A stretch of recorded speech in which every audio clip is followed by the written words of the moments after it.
कुत्ते को पूंछ हिलाना किसने सिखाया? स्वभाव से जानता है। इसे ही कहते हैं परिणाम की, नेचुरल। तो जो नेचुरल विद्या प्राप्त होती है, हम जिस पर्याय में जाते हैं उस पर्याय जैसा हमें ज्ञान अपने आप हो जाता है, इसे कहते हैं परिणाम की। प्रज्ञा कितने प्रकार की हो गई? 4 प्रकार की। नंबर 1 वैनयिकी विद्या, नंबर 2 प्रज्ञा, नंबर 2 कर्मजा, नंबर 3 और उत्पत्ति, नंबर 4 परिणाम की। ये 4 प्रकार की प्रज्ञा होती है। ये मुनि महाराज, वे मुनि महाराज हैं, हर प्रश्न का तत्काल उत्तर देने की क्षमता रखते हैं, किसी के सामने परास्त नहीं होते। कोई भी प्रश्न करो तत्काल उत्तर आता है। ध्यान रहे, ऐसे मुनिराज मिलना बहुत मुश्किल है। बताइए, हम कोई प्रश्न पूछें और प्रश्न पूछने पर वो तत्काल उत्तर दे दें तो हम कितने भाग्यशाली हैं। न जाने हम कहाँ कहाँ ढूंढते, कौन कौन से शास्त्र पढ़ते, तब भी हम उस उत्तर को नहीं ढूंढ पाते। और इनके सामने बैठे 1 मिनट में उत्तर आ गया। इसे कौन सी विद्या है? ये प्रज्ञा है। ऐसे मुनि महाराज जो प्रज्ञा श्रवण है, वे मुनि महाराज विदेश क्षेत्र में विराजमान है। उन मुनि महाराज को मेरा प्रणाम होती। इन मुनिराज में प्रतिभा, प्रज्ञा, ज्ञान, मेधा, बुद्धि सब पाई जाती है। तो ज्ञान किसे कहते हैं? स्टोर को। ज्ञान किसे कहते हैं? स्टोर को, स्टोर रूम में। और प्रज्ञा किसे कहते हैं? शोरूम। प्रज्ञा किसे कहते हैं? शोरूम को।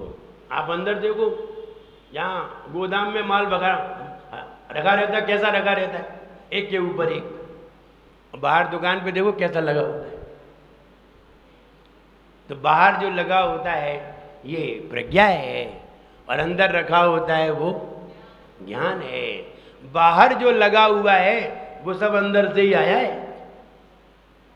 प्रज्ञा ज्ञान से ही होती है। ज्ञान नहीं होगा तो प्रज्ञा भी नहीं होगी। ज्ञान बहुत सारा होता है, प्रज्ञा समय पे काम आती है। जो प्रश्न किया गया हो तत्काल उत्तर दे दो तो प्रज्ञा काम की होती है। और अगर प्रश्न किया और तत्काल उत्तर नहीं दिया तो आप फेल हो जाते हैं। इसलिए प्रज्ञा होना बहुत जरूरी है। प्रज्ञा जहाँ है वो व्यक्ति हर कार्य में सफल होता है। और जिसके पास ज्ञान होता है और प्रज्ञा नहीं है, प्रज्ञा डल है, ज्ञान बहुत है, तो ज्ञान का कोई उपयोग नहीं हो पाता। इसलिए प्रज्ञा श्रवण मुनि महाराज, उनको नमस्कार किया। आइए अर्थ देखते हैं, चित्र में देखते हैं। चित्र में आदिनाथ भगवान विराजमान है, नीचे और भी देवी देवता विराजमान है। और देखिए वो श्रावक आ रहा है। वो श्रावक कहीं इन देवों को देख रहा है, कहीं इन देवों को देख रहा है। अच्छा ये बताइए, आपको अगर बीतरागी देवों के बारे में नहीं मालूम है तो आपको कौन से भगवान अच्छे लगेंगे? विचार करो। अगर आपको बीतरागी भगवान के बारे में जानकारी नहीं है तो आपको कौन से भगवान अच्छे लगेंगे? बोले अब किनको कह दें? बताओ, विचार करो। आपको कभी बीतरागी भगवान मिले ही नहीं तो आपको कौन से भगवान अच्छे लगेंगे? और किनको आप भगवान मानेंगे? हैं? बीतराग मिले ही नहीं, बीतरागी मिले ही नहीं हमें। बीतरागी हम जानते ही नहीं है क्योंकि ये मिले ही नहीं है। बीतरागी मिले नहीं है, बीतरागी की तुम्हें शिक्षा नहीं दी गई है, तुम्हें बीतरागी के बारे में बताया नहीं गया, तो तुम्हें कौन से भगवान अच्छे लगेंगे? कौन से? आप किनको भगवान मानेंगे? इसका मतलब ये है, हमें जो बता देगा कि ये भगवान है, हम वही मान लेंगे, चाहे भले ही पीपल का पेड़ क्यों ना हो। बोलो मानेंगे कि नहीं? चाहे पीपल का पेड़ हो, चाहे कदम का पेड़ हो, मुझे कहेगा हाँ इनकी पूजा करो, करने लगेंगे, क्योंकि हमें उसका ज्ञान है। बात सही है ना? कुएं की पूजा करेंगे, पहाड़ की पूजा करेंगे, पेड़ की पूजा करेंगे, जो जो हमें बता दिया जाएगा वही भगवान हो जाएंगे। गोबर की पूजा कर लेंगे, अरे हमसे तो चाहेगा कि पूजा करा लो, जब हमें ज्ञान ही नहीं है तो हम लोग गोबर की भी कर लेंगे, अपना अपना क्या जाता है, गधे की भी कर लेंगे। अगर हमें बता दिया जाए हाँ गधा ऐसा होता है तो गधे की कर लेंगे। अब विचार करो, वीतरागी को जो मानते हैं वे कितने भाग्यशाली हैं, कितने ज्ञानवान हैं, उनकी कल्पना करो। जो लोग चाहे कि भगवान मानने लगते हैं, चाहे किसी को भगवान मानने लगते, तब विचार करिए। तो ये आचार्य मानतुंग महाराज ये कहने जा रहे हैं, इधर उधर देख रहा है श्रावक, देखो वो उधर भी देख रहा है, उधर भी देख रहा है, इनको भी देख रहा है, उनको भी देख रहा है, वे सिंहासन पे बैठे हैं, वे इधर बैठे हैं, घूम रहे हैं अपनी वाइफ के साथ। तो वो श्रावक सोच रहा है कि भगवान भी अपनी वाइफ के साथ घूम रहे हैं, हम भी अपनी वाइफ के साथ हैं। अब बताओ इनमें और हम में अंतर क्या है?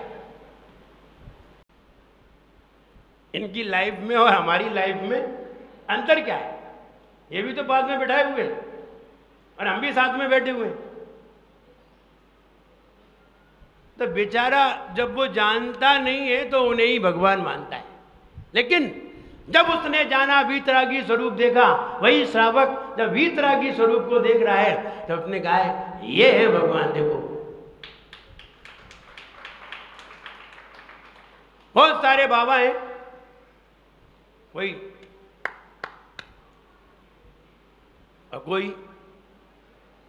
हुक्का लगा रहे, बाबा हैं, अलग अलग बाबा बैठे, एक अपनी ठोक रहे तंबाकू और एक चढ़ा रहे, तुन्न हो रहे, एक तुन्न है, एक तंबाकू लिए और एक हुक्का लगा रहे हैं, एक तुन्न बैठे हैं और एक दिगंबर मुनिराज बैठे हुए हैं। अब कोई श्रावक, अनजान श्रावक, कोई अंग्रेज आया और अंग्रेज तो जानता ही नहीं है कि ये कौन है, ये कौन है, उसे क्या मतलब, उसने सबको देखा, सबको देखा। अब बताइए किसे देख करके उसका मन भरेगा? ओ आश्चर्य में आ जाएगा, दिगंबर मुद्रा को देख करके सरप्राइज में आ जाएगा। तो हे भगवान, अब आचार्य महाराज कहने जा रहे हैं, पहले हम अन्य देवी देवताओं को ही श्रेष्ठ मानते थे। मन्ये वरम हरि आराधय एव दिष्टा, मन्ये मैं मानता था, हरि आराधय हरि आराधी को, वरम श्रेष्ठ, मन्ये वरम हरि आराधय, मन्ये वरम हरि आराधय एव दिष्टा, इनको देख करके इनको ही हम श्रेष्ठ मानते थे। दिष्टेषु येषु त्वयि, दिष्टेषु येषु हृदयम त्वयि तोषमेति, लेकिन जैसे ही हमने आपको देखा तो हृदय को बड़ा संतोष हुआ, आनंद आ गया, आपको देख करके मन शांत हो गया, संतोष हुआ बहुत, लेकिन इनको देख करके वो संतोष। हाँ भाई बताओ, आपने भी वीतरागी को जाना है और आपके सामने भी आ जाए बढ़िया बबूत लगा के, इतने बड़े बाल लेकर के आपके सामने खड़े हो जाएं और आपसे कहें चलो हमें नमोस्तु करो, तुम क्या करोगे? डंडा लेके खड़े हो जाओ। समझिए क्यों हो गए? क्योंकि हमने वीतरागता को जाना है। हम डायमंड को जानते हैं और जो डायमंड को जानते हैं वे क्रिस्टल को पसंद नहीं करते, और जो डायमंड जानते नहीं है तो क्रिस्टल ही डायमंड है। जब तक हम डायमंड को जाना नहीं है तब तक क्रिस्टल ही डायमंड है, और जिस दिन डायमंड को जान लोगे उस दिन क्रिस्टल को क्रिस्टल कहने लगोगे, बोले ये डायमंड नहीं है, ये भगवान नहीं है। अभी तक तो हम देवी देवताओं को ही भगवान मानते रहे, लेकिन जब जाना कि भगवान ये हैं, अब पता चला कि ये तो भगवान नहीं थे, हम जबरदस्ती ने माने थे। तो यहाँ ये कहने जा दृष्टेषु येषु हृदयम त्वयितोष में थी, आपको देखा तो जो संतोष आपको देखने पे प्राप्त हुआ वो अन्य देवों को देखने में नहीं हुआ। संतोष कब होता है मालूम? मन शांत कब होता है? जब किसी के शरीर पर एक चिंदी भी ना लगी हो, उसको देख करके मन प्रसन्न होता है। लेकिन किसी के शरीर पर बढ़िया सोने का मुकुट लगा हो, उसमें हीरे चढ़े हों, बढ़िया बाजूबंद लगे हों सोने के, इधर भी बाजूबंद लगे हों, बढ़िया आंगी चढ़ी हो सोने की, तो ध्यान रहे तुम उनका स्वरूप नहीं जानोगे। तुम तो ये जानोगे जी सोना इतना इनके ऊपर काय को चढ़ा है। स्वरूप देखने की बात खत्म हो गई। अब क्या देखने की बात आ जाएगी? कोई महिला बढ़िया हार पहन के आए, यहाँ भी और एक गर्दनी लटका के आए, 4 से और ज्यादा लटका के आए, और वो महिला तुम्हारे सामने आए, तो तुम कहाँ देखोगे?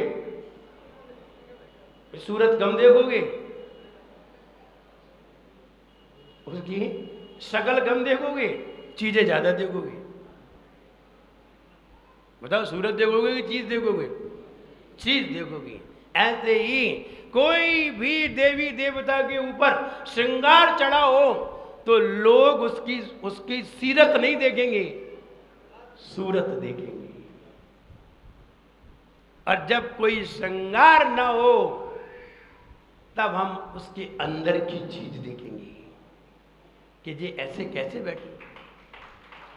निरावरण भासुरम विगत रागवेगो दया, निरंबर मनोहरम प्रकृति रूप निर्दोषता, निरायुध सुनिर्भयम विगत हिंस्य हिंसाक्रमा, निरामिष सुतृप्तिमत विविध वेदनानां क्षयात्, निरावरण भासुरम विगत रागवेगो दयात्। आप कोई भी आपके ऊपर आभरण नहीं है, फिर भी आप इतने सुंदर लग रहे हैं। क्या कारण? निरावरण, कोई आवरण नहीं है। निरावरण भासुरम विगत रागवेगो दया। आप इसलिए सुंदर लग रहे हैं क्योंकि आपके अंदर राग द्वेष नहीं है। यही सबसे बड़े आवरण है। निरंबर मनोहरम प्रकृति रूप निर्दोषता। आप कोई भी कपड़े नहीं पहने हुए हैं लेकिन फिर भी आप सुंदर लग रहे हैं। कैसे लग रहे हैं? मनोहर लग रहे हैं, यानी मनहारी। आपको देख करके मन इधर उधर नहीं जाता है। मनहारी, मनोहर क्यों लग रहे हैं? क्योंकि आप प्रकृति रूप बैठे हुए हैं, निर्विकार होकर के प्रकृति रूप जैसे आए थे वैसे ही बैठे हैं, इसलिए आप बहुत मनोहर लग रहे हैं। कपड़े पहन के कोई अच्छा नहीं लगता है जितने बिना कपड़े के अच्छे लगते हैं, लेकिन पुरुषों की बात बता रहे हैं। तो यहां हे भगवान, मन्ये वरम, पहले हम और किसी को श्रेष्ठ मानते थे, लेकिन जैसे ही आपको देखा तो मन बड़ा संतोषित हुआ। किम वीक्षितेन भवता भुवियेन नान्या। भुवि, इस जमीन पर अब कौन हमें लुभा सकता है? अब कौन हमें आकर्षित कर सकता है? हमने आपको जान लिया है, आपको देखा है, अब हमें कोई भी देव हमें आकर्षित नहीं कर सकते। क्योंकि जिसे हाई क्वालिटी की चीज मिल जाती है फिर उसे लो क्वालिटी अच्छी नहीं लगती। अब अपने नगर में, भिंड नगर में कोई महाराज अथवा कोई माताजी आए और वो तुम्हें भक्तामर पढ़ाएं, भक्तामरे प्रणत मौली मणि प्रभाना, तुम्हें कैसा लगेगा? अब क्यों नहीं अच्छा लग रहा? क्योंकि हमें हाई क्वालिटी मिल चुकी है। इसलिए अब लो क्वालिटी पसंद नहीं आएगी,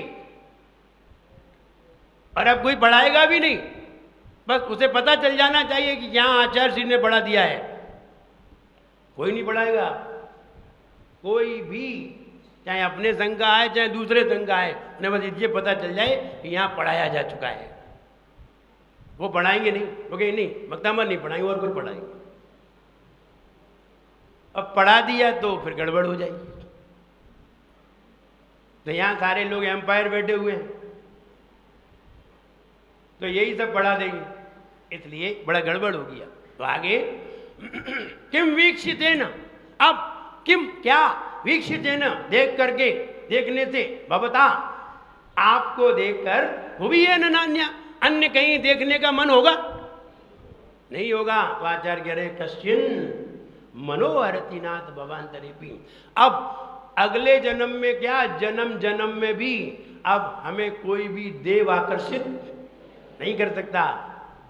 क्या चैलेंज कर रहे हैं आचार्य मानतुंग महाराज, हमने आपको देख लिया है, अब हमें कोई भी आकर्षित नहीं कर सकता। ये वाली बात आचार्य मानतुंग महाराज इसमें कह रहे हैं। तो ये वाला, ये जो भाव है, ये भाव इसमें दर्शाया है, हे भगवान आपको देखकर हमें जो संतोष हुआ है वो अन्य देवों को देखने में संतोष नहीं मिला।